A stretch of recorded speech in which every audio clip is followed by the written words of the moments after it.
In case you missed it, on April 15th, SolarWinds introduced SW1, a context-aware digital teammate designed to support your path to autonomous operational resilience. Learn more by watching SolarWinds Day on demand or join us live in person at our 2026 World Tour. Visiting 30-plus cities worldwide, the tour brings together IT professionals, customers, and partners for live demos, technical deep dives, and conversations on AI, observability, and more. Experience it live. Visit solarwinds.com/events. Howdy, everyone. I am your host, Sean Sebring, joined by fellow host, Chrystal Taylor. Today, we're talking about AI, but not just AI, Agentic AI. The move from simple scripts to systems that understand intent, take action, and change how modern IT gets work done. We are joined by Josh Stageberg, GVP of Product Management here at SolarWinds, to explore what it means for ITSM, operations, and the people behind the tools. So before we get started, I wanted to give Josh a chance to introduce himself. So Josh, over to you. Sure. I am one of the product management leads here at SolarWinds. I've been in software, B2B product management for certainly as long as I can remember anything with any level of detail. And, at big companies, small companies, and serving mostly IT professionals through that time. And I started my career as an IT pro myself. So that's sort of me. Well, it's lovely to have you here. And, I was talking to someone just earlier today who didn't know I did a podcast with SolarWinds and said, hey, we're doing an episode. Oh, what's it about? Well, of course, AI again. But today, I won't say it's niche, but a more specific, narrowed approach to discovering and learning more about AI, and that's the agentic side of things, which I just completed a long series of foundational courses myself. So I'm excited to have a bit more knowledge to hopefully keep up in our conversation today, Josh. So I suppose, again, I mentioned foundation just a second ago. What's a good foundational approach to describe when we're thinking agentic AI versus AI? What would you tell the audience? All right. So I think there's what we like. AI is kind of a big term, right? And one of the things that we think about a lot more recently, when I think in the public consciousness we use the term AI, we're thinking about the part of AI that is based on large language models, right? And so that's not to discount all the other things that fall under AI, but I think that's where sort of the popular sort of focus is today. When we talk about that, we talk about the zeitgeist that started with ChatGPT, right? And the, I guess, somewhat household names, at least in somewhat tech savvy sort of homes around Anthropic or Mistral or Meta or Google or OpenAI, right? There's many more. I should probably have a little more coffee before I try to name them all, but those are all folks that develop large language models that sort of train and produce large language models. The majority of us have had interactions with these large language model type applications, programs, in the context of chatbots, right? So whether you're trying to order fast food or get the fast food bot to help you debug a Python script, right? Whether you're on, ChatGPT or one of the similar things, Gemini, etc., on apps on your phone or on the website. And I think that's a way that's sort of the reason I mention all that is like that's kind of an approach angle to this, but it's not really what we mean when we say agent or agentic AI. So we're still, when we talk about agentic AI, we're still talking about what is we're still talking about things that are based in that LLM technology, those large language model technology. but we're talking about that large language model technology and the apps around them, not just answering questions, but actually taking action. Okay. So that's sort of the term agent, right? But I think we're going further. So taking action like you've probably seen or heard of demos where like the agent can talk on the phone with someone and make a reservation at a restaurant, or an agent could write some code for you, right? Or an agent might help you to restart a server, right? Agents sort of do things, right? Chatbots sort of chat. Now, when we talk about agentic AI, what all the buzz is about now is not just doing things, but doing things in a, call it like self-directed manner. So the best way that I try to explain this to folks these days is if you've ever had children or taken care of children, even if they're not your children, from at various ages, there are different levels of autonomy that children have. And the example that I like to give is like the going to school in the morning example, because I think that's common for most kids, or probably most kids that you might have dealt with if you're listening to this podcast. The So it's a certain age, right?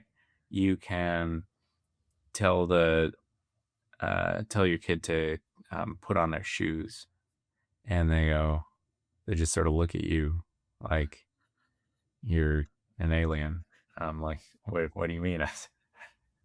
This is something that other people do, and I sit, right? Or perhaps I run away. But there's no sort of putting on your own shoes, and then at some point you get to the point where and maybe they're Velcro, but put on your shoes results in the child putting on their shoes, right? And then at some point you can get to so that's kind of like the type of like basic type of agentic behavior is like, hey, do an action, and then you get an action, right? Now, with the type of agentic behavior that we're talking about when we say agentic AI in 2026 is a little bit more complex than that, right? Mm. So stepwise, so that I don't lose the audience, right? We go from put on your shoes to put on your clothes, and then put on your shoes, and then maybe, put your lunch in your backpack, right? And so we have like explicit commands, right? Mhm. And the child is able to do more with those explicit commands, right? Eventually we get to a point where we say, you need to get ready for school, right? And it knows what all those things And between the where they child are. then And yeah. says to themselves, right? Okay, that means I need to put on my clothes. I need to put on my shoes. I need to put my lunch in my bag. If I can't find my lunch, I need to either, depending on how old the kid is, probably either make the lunch or go ask someone where the lunch might be, right? Do I have my water bottle, right? Do I have my homework in my bag, right? Oh, I can't find my homework folder. Now I got to go look for it. Now I got to go find it. Now I got to go grab it, make sure the homework's in it, then put it in my backpack, right? There's a lot of potential, let's call paths that you kind of have to follow, and then come back to the main directive and then interrogate that main directive to see if there's other things that I have to do. And finally, at some point you go, I am now ready for school, right? I could get into kind of like what that looks like from a like psychology function, but we call that broadly executive function in humans, right? What we what we call that in agents is often just agentic AI, right? And what we mean by that is the ability to orchestrate and reason around, I'm using reason kind of lightly, but reason around what actions might need to be taken, and then to take those actions and come to that conclusion so that you can say to a sufficiently advanced agentic AI system, uh, I want to go out to dinner on Friday night. And instead of having to say, find a restaurant that is reasonably within a distance that I might travel, right? Make a reservation at that restaurant. Night does not mean make a reservation at 11:30 at night, right? Like, because, as I reason, this person does not usually make restaurant reservations at 11:30 at night. Well, I don't, but maybe others do. But there's a lot of sort of checking, understanding, distributing, finding, that sort of goes into it. And that's kind of what we refer to as agentic AI here in 2026, is like that level of ability that a very smart child might do if given a task. Um, so that's kind of that's the general tapestry, probably at least at 100,000 foot level.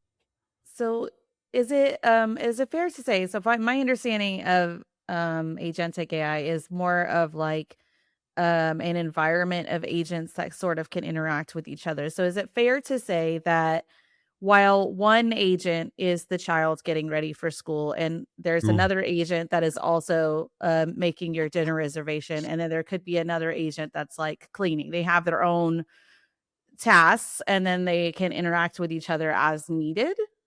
This is a layered and complex problem to try to address, but the I would say there's two main frames that I would say would be useful to think about as we sit here in the first half of 2026, right?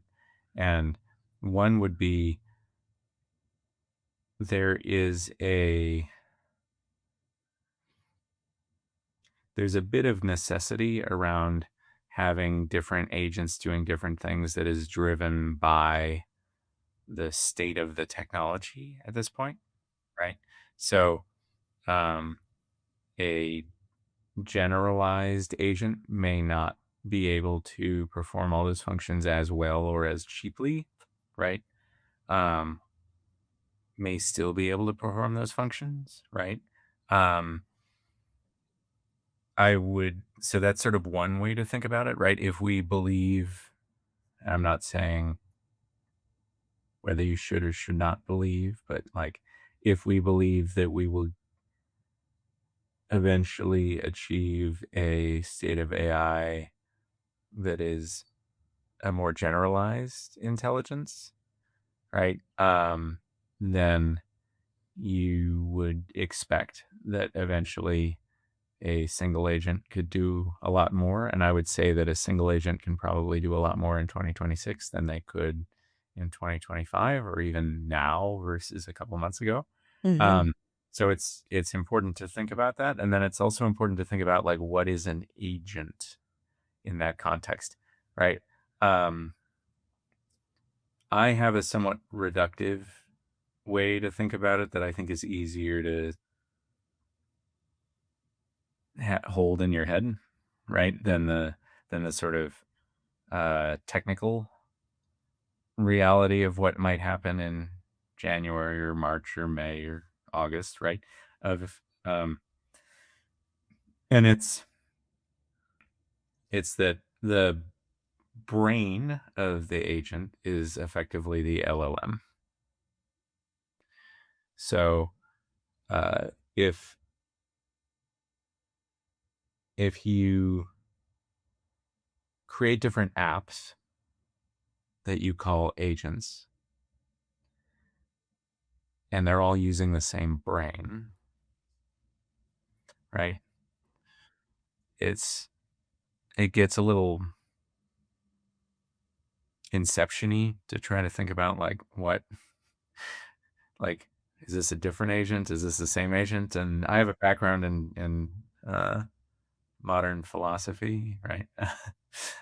So I tend to, this is one of the things that I think about. But putting that aside, the the I it's I think it's going to be very interesting. I guess I'll put it this way. I think it's going to be very interesting over the next year or two, or perhaps even three, to watch the definition of agent start to evolve. And certainly for us in the technology landscape, it'll be interesting to see how marketing shapes those Yeah. definitions, right? Because we really are early on in this technology journey, and so we're kind of in process of agreeing on the definitions of certain things. I've tried to, in my definitions, in response to the first question on this podcast, I tried to keep to things that feel pretty solid, solidified or solidifying. But in this case, I think this is one that's it's going to change. I think over a lot Yeah. over the next 6 months, 1 year, 2 years, and I think that our definitions of agents will have to change with that. And part of that is, again, just my like background in philosophy thinking, or speaking. But it sounds like an agent might even be a stepping stone towards what feels more like a being. Not to get too psychological with it, but the two big takeaways from the way you presented agent, and correct me if I'm wrong, right? Add to this, because again, it's all being agreed upon, these definitions. But the major differences I got from the general consensus of AI is that I'm engaging with a chatbot. I ask it some questions and it gives me a direct response. Is with an agent, you have more autonomy and reasoning. So autonomy being like, I'll take some actions that you didn't explicitly ask me for because you asked me for an outcome. So I'm going to ask myself to do some things in order to get you the best outcome. And the reasoning is how it figures out what steps to orchestrate, which is another good word you used in there. So it's reasoning. What things should I orchestrate in order to deliver the best outcome by myself? And then when Chrystal had kind of asked, all right, and that was an agent. She asked about like agents being able to work together, which is this exciting concept of like, well, if I know how to do this thing really well, you know how to do this thing really well. That's why I was saying at the start of this bit is a being is a lot of different minds working together to say how do we create, I don't know. And so we all have different pockets of our minds that reason things differently. And so I think of those agents as little pockets of my mind that's when I approach this problem, I reason things like this. That problem, I reason things a different way, and different functions take over in myself. So maybe a being is the next step past an agent. But it's I think I'll probably stay away from that bit a little bit on my side. Fair enough. But what I will say is I think the piece that is most interesting here is, do we start to align the idea of an agent with the LLM that's behind the agent, or do we start to align the definition of an agent more with an app, right? And remember, like all of this is applications, right? Like so just to demystify a little bit, like I think that we end up thinking about AI and software as separate things, but like AI is software, right? And they're concentric circles, right? That's part of software is AI, not all of software is AI, right? But AI is software, right? And in that context, the manifestations of AI are applications, right? And so if we think of agents more as apps or services, or whatever granularity you want, or we think of agents more as the LLMs that are behind them, the brain of the agent, right? That's where that's where I get hung up, and maybe some technologists wouldn't get hung up, but that's where I get hung up when I think of like the philosophy of self, like what Mm. makes you aware, right? And not to say that agents are aware; they're definitively not. But um, if some future self-aware application is watching this at some point, is no. um, Got to be cautious. yeah, Now, it's funny you bring that up because I think one of the most aware parts of technology in my mind, and there's AI to it as well, but it's mostly just data farming, I guess, maybe, is marketing. Because marketing is listening all the time. You have to really be super intentional to suppress, cookies and is my phone listening to me even though I told it I don't want it to. And then all of a sudden, my wife and I have a conversation, and the next day I get onto some form of media, and there's such a specific thing that shows up. And I'm like, how could this have come across me if it wasn't aware? You know? So and again, this is I'm talking about hundreds of different things listening all at once and putting things together. But yeah, Sure. awareness is a creepy bit. But that's maybe not awareness and more a task that someone said it, Well, is right, but what that's what I I'm think saying. about that. Totally fair, totally fair. But like, I suppose if things were allowed more access to listen and touch that kind of data, then more awareness could be there. At least Sean, how you're I gonna freak interpret me it. out. Oh, sorry. You're gonna so freak me out. I think it's important.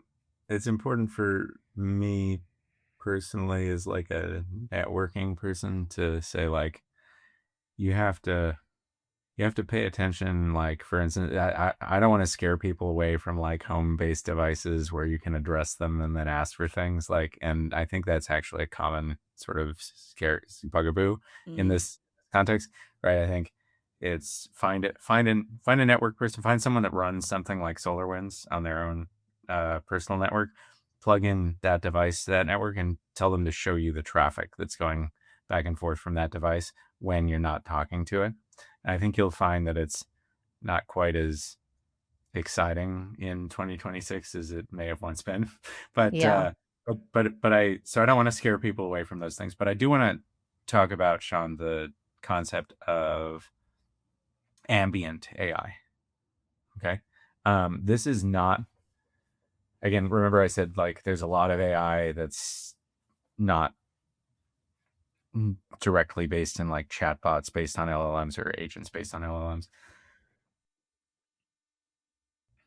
This is still LLM sort of adjacent, and certainly becomes a lot better with LLMs due to the ability to predict language and understand better, faster words, accents, those types of things. But one thing that you might have seen, or you might not have, depending on where you're who you see and in what context. But one thing that folks are starting to see more often in doctors' offices, right, is ambient AI.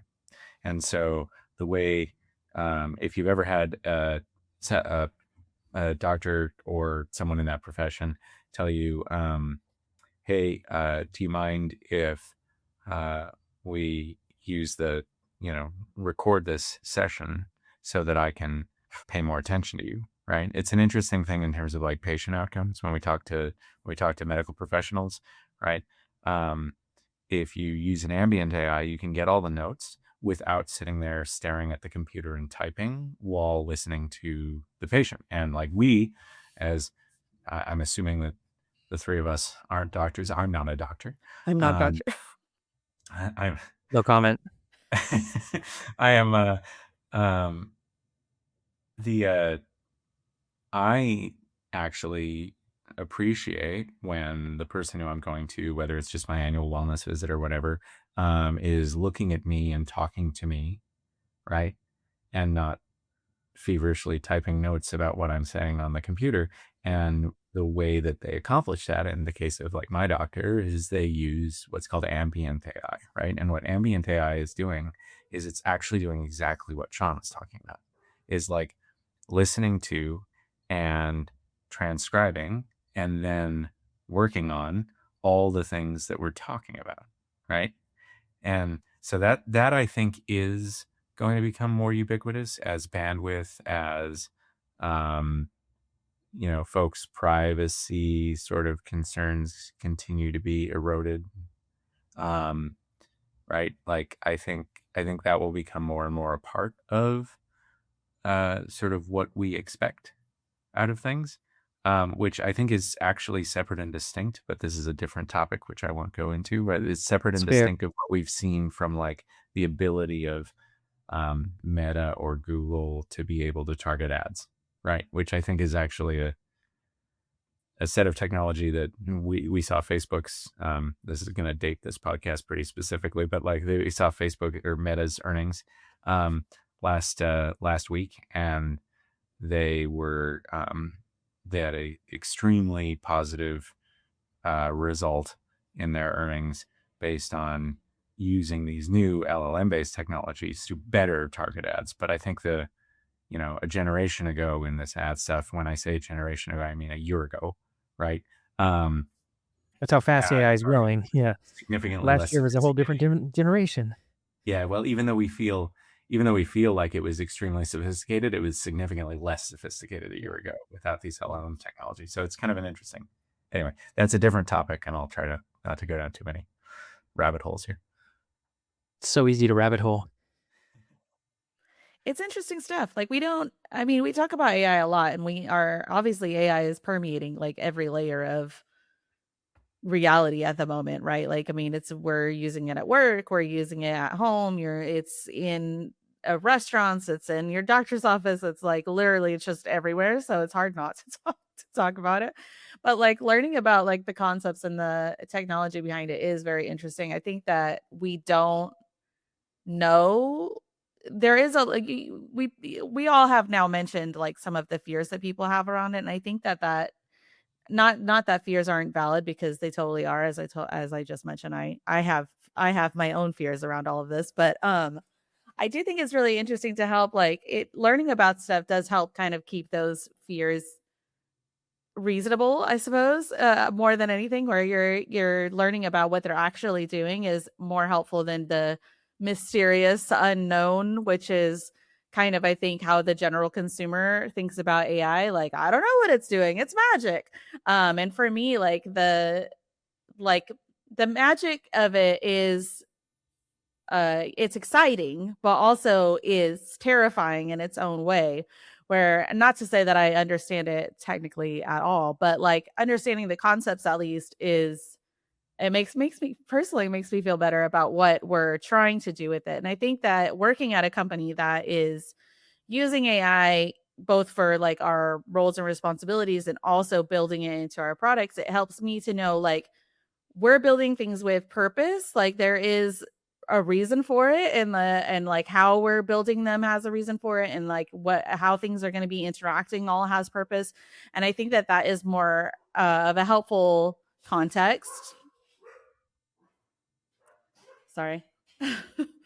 That's more of a helpful context for me as a consumer of AI as well. Like maybe I won't always agree with the purpose that it's being used for, but in those cases I can go turn it off and not use it. But like for me, like knowing that there is purpose behind it and that things are interacting in ways that are not there, at least what we're doing, I know, is nothing is designed to like go, we're talking about like a level of autonomy, sure, like it can make decisions, but I know that based on our previous conversations here on TechPod with like Doug Bennett and Matai Wilson about how AI kind of how LLMs function and like how they quote unquote think, because it's not really like human brain thinking really, but is all probabilities. Like they're trying to find the most probabilistic answer, which I also think is helpful to think about. Like it's trying to complete the sentence that you're giving it while giving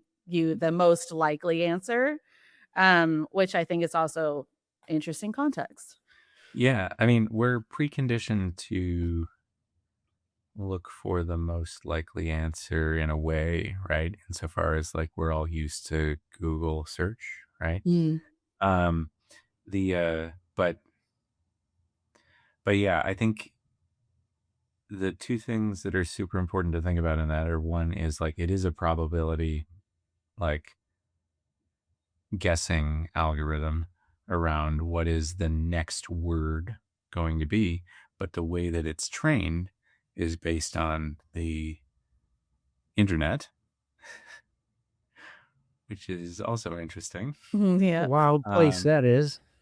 Well, as you both know, anything we read on the internet is clearly true, and thankfully, the internet is there as that source of truth and that constant companion to show us the way, right? SolarWinds disclaimer. This was a joke. No, Sarcasm. yeah, that's I think it's it is really interesting to think about, right? Yeah. We try to divorce the technology from like real world application, and I think that's what Sean and Chris, you were both trying to get at, right? When we try to talk about the technology as if it doesn't exist as part of the real world, right? It's we get into what probably sounds to many folks like technobabble on Star Trek, and ultimately the impact of this technology is how it exists in the context of the world itself and the world around us in our daily lives, right? And so in that way, it is important to think about, like, what are these models trained on? What are they actually? How are they trained to respond to us? Like, how should we think about, like, we need to be conscious that, like, in all of our dealings with computers, right? I mean, like, all of us have been in sort of the computer space for quite some time, right? And we're conscious about, hopefully very conscious about, whether we click on a link in an email, right? Or whether the sender looks legit, right? Whether if we see an advertisement on a web page, and even if it looks like something that we might want to buy, does the advertisement look legit, right? Do I want to click on that, or do I just want to go to a website? Like, do I want to go to a search engine and find the actual brand and then go through the brand webpage, right? Like, there's a lot of things that we sort of take for granted as to, like, Yeah. how skeptical we are about what we see on the internet. We know that if we go to a Reddit thread, like, it's just another person, right? And we may want to cross-reference something if they say, like, hey, the best way to cure a hangover is to eat a bunch of wood pulp, right? I mean, you go, maybe I should get a second opinion, right? Like, or maybe, maybe I find after talking to my doctor that's actually, disclaimer, this is not a podcast about curing hangovers. So in LLMs, we also have to be skeptical, right? We have to be skeptical, one, because we don't know if we are unintentionally misleading the LLM, right? You've probably had a conversation with a friend or a family member at some point where they said something confidently and you kind of just assume that was it. Or maybe you watched a movie, and in a movie they said that this is the origin of this phrase, and you go, and it's not, right? Yeah. And it's like, we have to have a healthy skepticism when we interact with these things, and not just because of my new favorite word, confabulation, but we haven't discussed confabulation yet. So, Well, no better time than the present. Confab you what? It's a fun word. this is if you get nothing out of this podcast except for the word confabulation, and you hear it enough that you can use it 3 times in the next 24 hours, just work it into your conversation with folks, and you'll be able to tell if they're paying attention. Because if you say that word and they just, then You'll know. They're thinking about what they're doing this weekend or something, but they're not thinking about what you just said. So confabulation is we talk about we often use the word hallucination. Yeah. Right. And confabulation is the actual official term for this. And when I say official, I mean the NIST U.S. government term for what we think of as hallucination. And so it's not actually more complex than that, but it is a fun vocabulary word. It's something to impress your friends at cocktail parties. Oh, I think you're talking about confabulation. Yeah. Well, I was that was confabulating. fabulous. No, actually, confabulating I don't think is a word. So let's not. To kind of hone back in on the agentic side of things, from how the technology operates, not just its purpose, but from how the technology operates, what's a key differentiator in your mind on this makes it an agent? Is it a set of different rules? Is it more access to things outside of just, it's a specific data set, like its ability to do different kinds of research? What would really help separate it from a technology standpoint, that it's not just your run-of-the-mill Gen AI? It gets difficult to pin down a hard line here, right? When That's you fair. try to pressure test on one side or another. But I think the way that I think about it is like taking an action, right? Okay. I think that, and in many cases, you are going to interact with an app that is an LLM based app that is your primary mode of interaction with it is the chatbot mode. And it's still going to take an action on your behalf. And in that context, like I think it's easier to think of that action as agentic, right? Okay. But I think if you want to be more sort of, if you want it to be a bigger and more exciting definition, then I would say that reasoning and orchestration sort of bit, the ability to set again, the sniff test I'd recommend you use is like, is this a 5-year-old thing or a 7-year-old thing, right? Is this okay, now put on your shoes. Okay, now pick up your backpack. Okay, now we're walking to the car. Or is this it's time to go to school? Yeah. We need to get out the door, right? And the child understands that means like, I'm going to put on my shoes, I'm going to get my backpack, and we're going to walk to the car, right? And then sort of delegates those functions. Again, when I say executive function, I'm not using that term in a sloppy way, right? Like executive function is the ability to come up with like, okay, based on this, I have to do these things and we will follow through on those things and not sort of, just stop, right?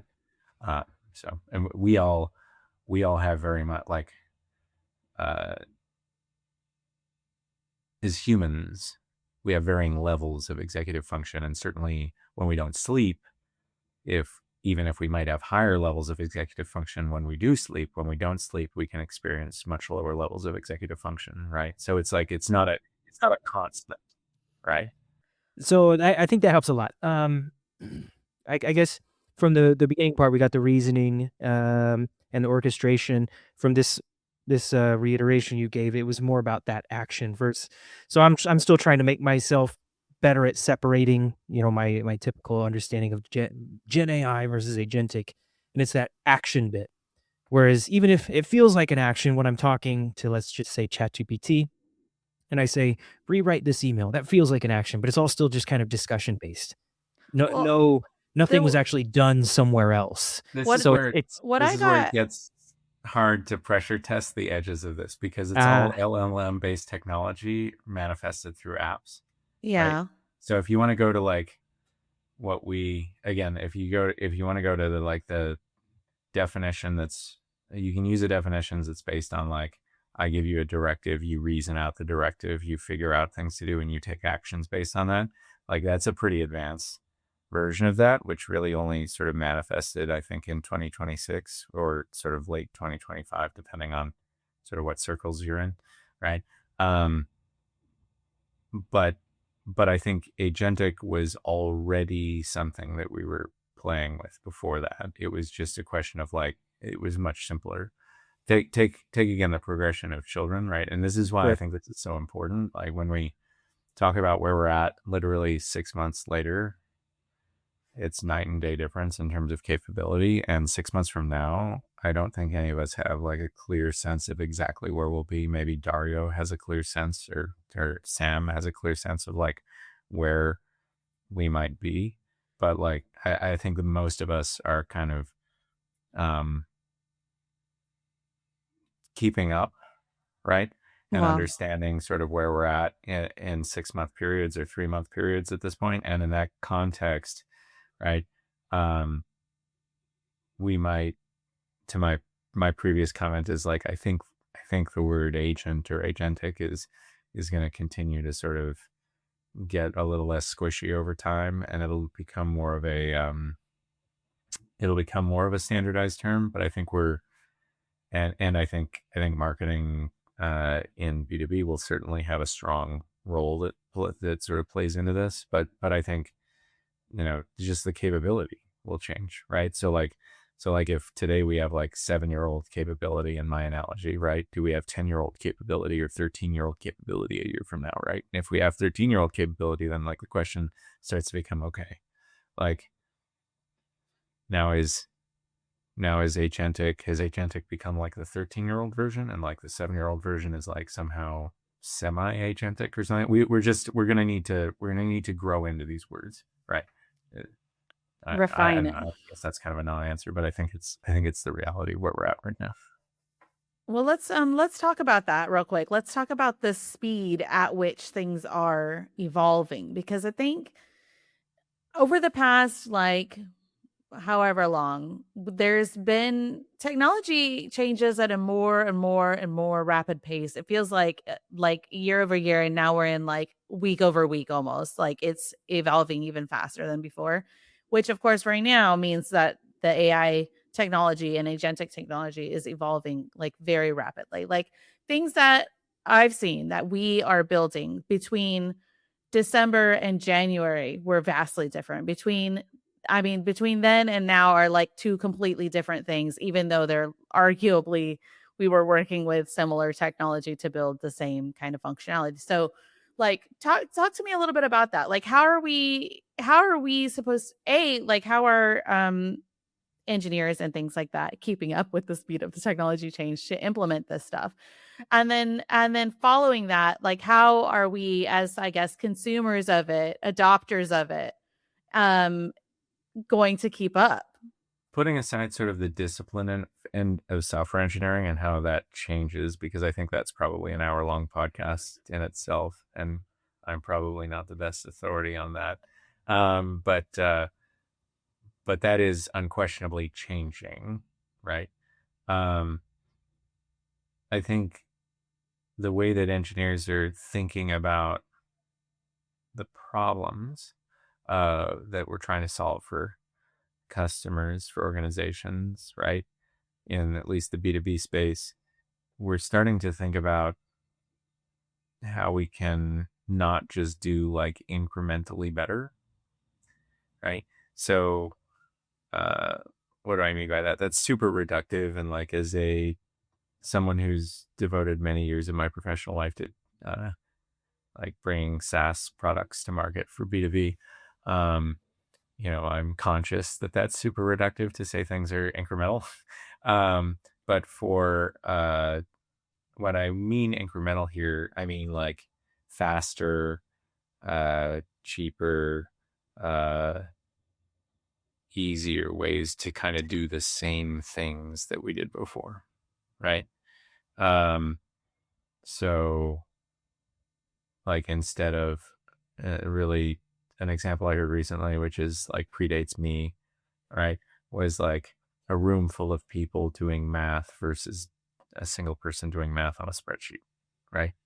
Um, the like faster, cheaper, easier, right? Now we're in this interesting space where it's actually not, you could argue that there's faster, cheaper, easier, but I think that the value that we're starting to talk about providing is not faster, cheaper, easier. It's sorry, when I say, let me be specific. When I say faster, cheaper, easier, I mean you doing the same things faster, cheaper, or easier than the same things that you did previously, right? Mhm. Now we're starting to enter a space, I think, in where we're starting to think of technology applications where you just don't do the thing anymore, right? And I don't mean in the alarmist, like, there won't be jobs sort of thing, and there's a lot we could discuss there, but we won't have time. I mean in the sense of like we're going to get back to a type of innovation that says that your job changes, right? Mm-hmm. And so you could look at it as like cycles of like a little bit of stagnation and then a little bit of progression, and in the progression bits, right, there will be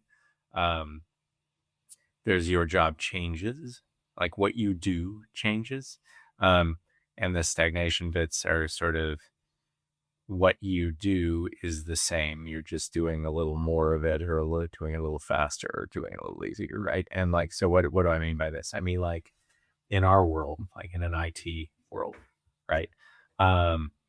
We spend a lot of time doing repetitive tasks, right? And our repetitive tasks today are a little bit different than they were 20 years ago, but they're not like, we're still doing them, right? Mm-hmm. So like while we might have been, this will date me, but like while I might have been like taking a server out of a rack and replacing the power supply and putting the server back in the rack, right? Like we might now be managing fleets of containers, right, in hyperscaler, but like we're still like, that container or this set of containers are bad, destroy them, spin up new containers, right? Like we're doing a lot of sort of repetitive things still. And I think one of the biggest promises in this first wave of agentic AI, because that's to bring it back to our topic here, is doing a bunch of those repetitive things for you, so that an IT practitioner can say like, I'm not going to do those repetitive things anymore. I'm like, an agent is going to do those repetitive things, and it's going to free up more of my time to do more bigger project work, strategic things, like things that require us to like align business outcomes or like drive value to our top or bottom line, right? Which is something that I think IT has largely been trying to shift more and more towards for many years. But I think this might finally be sort of the end of what we call toil, right, in the IT space. And it'll take some time, right? Like everything, it takes some time for this type of technology, any type of technology, to become ubiquitous. We tend to think of it as going really fast, and then in companies it ends up going a little slower than we'd like. But it's like, I do think we're here at this threshold of like getting out of the toil, and I think IT teams in particular will actually be able to get like a step function of productivity in the way that they're constantly striving towards out of this type of adoption of this type of tech. So, Josh, to avoid any confabulation, if you wouldn't mind, Help kind of summarize in 5 minutes, and also in that same 5 minutes, give us kind of your thought on the future of this. And again, it sounds like so much of this is happening so fast that the future could be as early as tomorrow morning. But you know, give us your thoughts. In the world of Josh, from the mind of Josh. Yeah, I mean, I think I think things are moving very fast in terms of what the technology is capable of. I think that we, as a as individuals, as society writ large, um, like no matter how fast technology moves, we have our own speed, right? And that speed has to do with our ability to get comfortable with that technology. Um, I think we're still trying to get comfortable with cell phones, right? Um, in many ways, I think we're we're probably past that phase with laptops, but like laptops have been a thing, albeit very, very large laptops. Laptops have been a thing for most of my conscious life, right? Um, which again has been longer than I care to admit on a podcast. But the uh,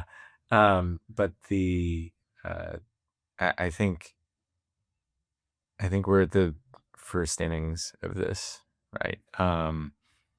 And whether you believe in sort of uh, general artificial intelligence, right? Or whether you whether you're skeptical of that and you focus on the current generation of tech that we have in this context, I think that even the current generation of tech opens up possibilities for us in a way that it'll take some time for us to come to grips with, and it'll take some time to really get full utilization out of, right? My hopes are that what we get out of LLM does more than replace toil, though I do professionally hope to replace a lot of toil for IT folks in the coming years. Um, I hope that it helps us find medical breakthroughs that were more difficult to find previous to this tech. I hope that it helps us uh, get safer streets and roads for our families. I hope that it helps us to find ways to get more ubiquitous power for this planet, um, and realize less hunger. Right? Like I think that there are opportunities here that transcend like whether I can order a pizza or get a restaurant, reservation by orders of magnitude. And sort of maybe that's not, maybe I'm not able to predict the future, but that I hope that's the future that I kind of hope for. And I hope that some of the realities of what we achieve in 2026 with this and similar technologies start to bring that horizon closer to the present so that we can start to see some of that benefit for ourselves and for the world. That's a noble outlook on it. Marketing does try and make pizza a priority for me more often than I care to admit. But I agree, and I think those are great things to hope for, and would be an absolute great use for the technology itself. Yeah, I like this outlook. I think that this has been a really good conversation for me. Sean and I have talked about it in the past, but I kind of look at this sort of AI evolution revolution that we're in right now as like any other great technological revolution. And it is painful sometimes in the moment, but at the end of it, we'll be in a vastly different place than we were before.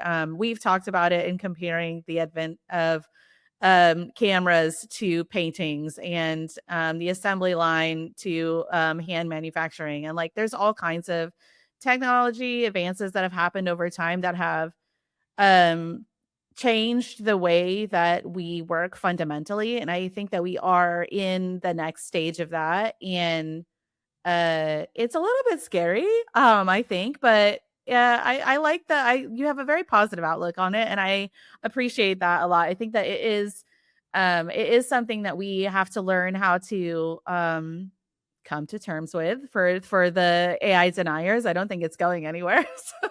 So you got to come to terms with it and figure out how to make it work best for you and your use cases. And it's going some cool places. I've seen some really amazing things already, and I am not a person that's creating any of this stuff. I'm just a lovely user. So, Well, we can all hope that there will be less spam in Gmail one day. yes. Well, confabulous, everyone. This has been great.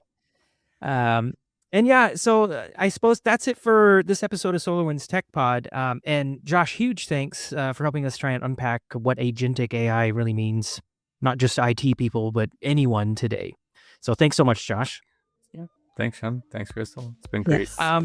If this conversation sparked ideas for how you use AI in your environment, make sure to follow SolarWinds TechPod so you don't miss out on future episodes on AI and all other things technology. Thanks for tuning in.